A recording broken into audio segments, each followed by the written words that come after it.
Let me join Minister Cravigno in saying what a great pleasure it is to have our discussions, our talks today. We've actually known each other, I think, for about 10 years now. It's really good to be here and use this opportunity, our bilateral cooperation, also discuss regional and global issues. This morning, actually, before I came here, I visited the Assembly of the Republic. I called on my old friend, President Augusto Santos Silva. We had a discussion on our political and parliamentary exchanges that I valued very much. Today, in our own meeting, we've had a very, very detailed assessment of our bilateral partnership. We see a lot of new energy and activities across several sectors. Trade and investment is clearly a strong driving force. Indian companies like Indian IT companies especially have made their mark in Portugal. I was also happy to see that Amul, which is our main milk and dairy company, is the first Indian regional sponsor of the Portuguese national football team. We are going to ask our joint economic committee to follow up on some of our discussions and see what more we could be doing in health, pharmaceuticals, renewable energy. We also discussed defense cooperation, startups, innovation as well. There was some talk between us on direct air connectivity because that is today a missing piece in the relationship. We're very confident that our exchanges would expand once we can progress on that. And both of us put a lot of weight on development of tourism, and that too would grow with direct air connectivity.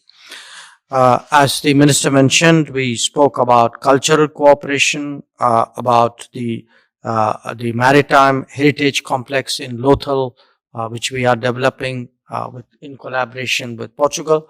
I hope to visit your museum later on my visit.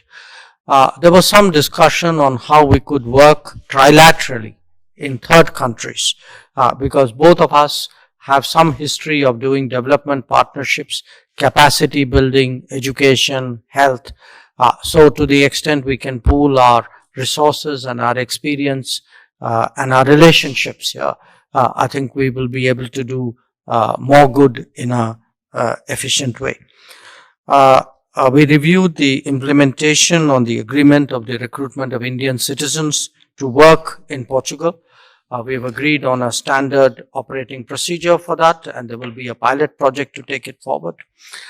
We also discussed youth mobility and mutual recognition of academic qualifications. There was also an understanding that we would set up a consular dialogue mechanism, and we'd be happy to come here to Portugal for the first meeting of that. In the period after this press interaction, we will be talking more on regional, global, and multilateral issues.